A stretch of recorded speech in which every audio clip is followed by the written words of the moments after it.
اعوذ باللہ من الشیطان الرجیم، بسم اللہ الرحمن الرحیم۔ دوستو، آپ دیکھ رہے ہیں لائر انفو چینل۔ دیو جانسن کلبی یونان کا ایک عجیب کردار تھا۔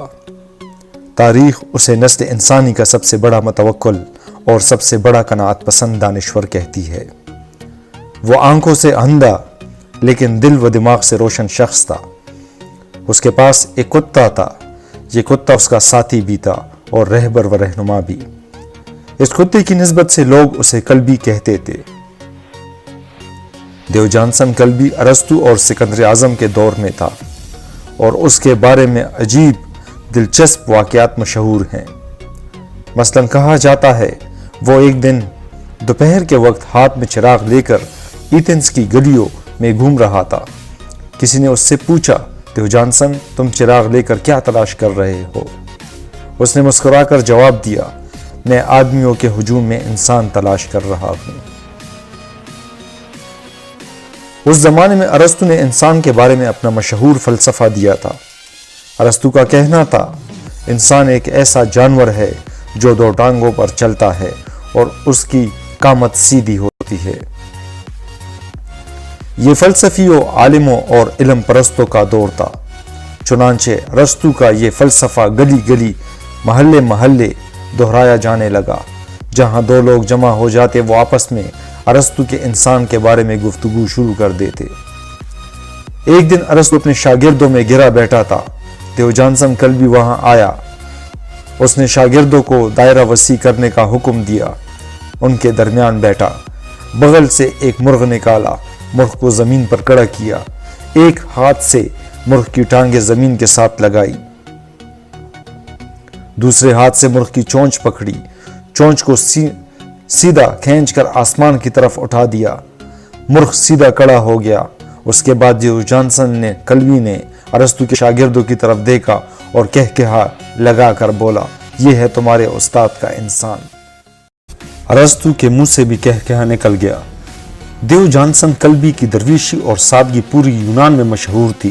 وہ عموماً شہر سے باہر رہتا تھا۔ اگر اسے کھانے کے لیے کچھ مل جاتا تھا تو وہ کھا لیتا تھا، بصورت دیگر فاقے کرتا اور اللہ کا شکر ادا کرتا۔ وہ کسی حد تک توحید پرست بھی تھا۔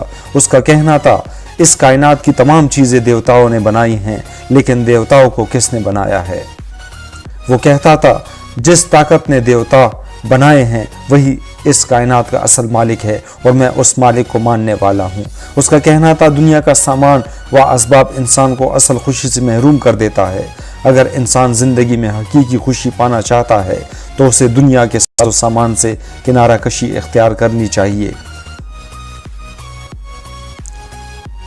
اس کا کہنا تھا، ہمارا گھر بار، ہمارے بیوی بچے، شہر، لوگ، عزیز رشتہ دار، روایات، قوانین اور ضابطے ہماری آزادی کی راہ میں سب سے بڑی رکاوٹ ہیں۔ انسان اس وقت تک پوری طرح آزاد نہیں ہو سکتا جب تک وہ دنیا داری سے رہائی نہیں پا لیتا۔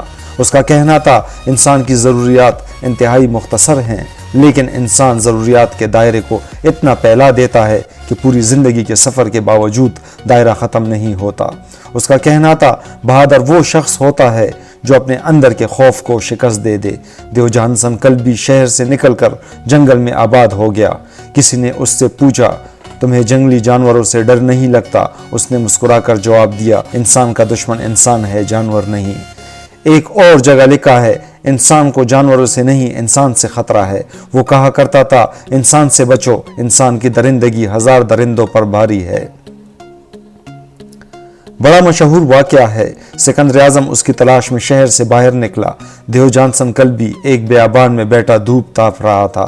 سکندر اعظم حاضر ہوا اور نہایت عاجزی انکساری سے عرض کیا، یا استاد، میں آپ کی خدمت کرنا چاہتا ہوں۔ دیو جانسن نے مسکرا کر جواب دیا، خواہشوں کا غلام بادشاہ ایک آزاد شخص کی کیا خدمت کر سکتا ہے؟ سکندر اعظم نے اصرار جاری رکھا۔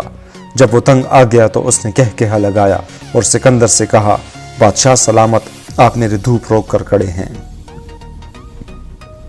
مہربانی فرما کر میرے آگے سے ہٹ جائیے، مجھے سورج کی مہربانیوں سے لطف اندوز ہونے دے۔ دیو جانسن کلبی آخری عمر میں توکل اور قناعت کی انتہائی سیڑھی پر چڑھ گیا۔ اس کے پاس مٹی کا ایک پیالہ ہوتا تھا، وہ اس سے پانی پیتا تھا، وہ اس پیالے سے پلیٹ کا کام بھی لیتا تھا۔ ایک دن وہ پانی پینے کے لیے ندی پر گیا، وہاں اس نے ایک جانور دیکھا۔ جانور ٹہلتا ہوا جنگل سے نکلا، ندی کے کنارے پہنچا، پانی پر جھکا، پانی پیا اور ٹہلتا ہوا جنگل میں واپس چلا گیا۔ دیو جانسن نے سینے پر ہاتھ مار کر کہا، تم پر تف ہو، ایک جانور بھی توکل میں تم سے کتنا آگے ہے، تم ابھی تک پیالے کی محتاجی سے آزاد نہیں ہو سکے۔ اس نے اسی وقت پیالہ پتھر پر مارا اور کرچیاں اٹھا کر ندی میں پھینک دی، اور اس کے بعد ہمیشہ ہمیشہ کے لیے پیالے کی محتاجی سے بھی آزاد ہو گیا۔ دیو جانسن کلبی سارا دن جنگلوں اور ویرانوں میں مارا پھرتا تھا اور شام کو واپس اپنے ٹھکانے پر آ جاتا تھا۔ یہ ٹھکانہ کچی مٹی کا ایک چھوٹا سا ٹب تھا۔ وہ ٹب میں لیٹا ٹانگیں باہر لٹکاتا اور آسمان کے تارے گنتا گنتا سو جاتا۔ یہ ٹب اس کی کل کائنات تھا۔ ایک دن سردیوں کی سنہری دوپہر تھی، دیو جانسن کلبی ٹب میں لیٹا تھا۔ ایتھنز کا ایک ہرکارا اس کے پاس آیا اور اسے آ کر خوشخبری سنائی، مبارک ہو، سکندر اعظم پوری دنیا فتح کر کے واپس ایتھنز آ رہا ہے۔ دیو جانسن کلبی نے کہا لگایا اور اس کے بعد وہ تاریخی فقرہ کہا جو آنے والے زمانوں میں دیو جانسن کی پہچان بن گیا، جس نے آج 5000 برس بعد بھی دیو جانسن کلبی کو زندہ رکھا ہوا ہے۔ اس نے کہا، اگر انسان قناعت پسند ہو تو وہ مٹی کے اس ٹب میں بھی خوش رہ سکتا ہے، لیکن اگر وہ حریص ہو جائے تو یہ پوری کائنات بھی اس کے لیے چھوٹی ہے۔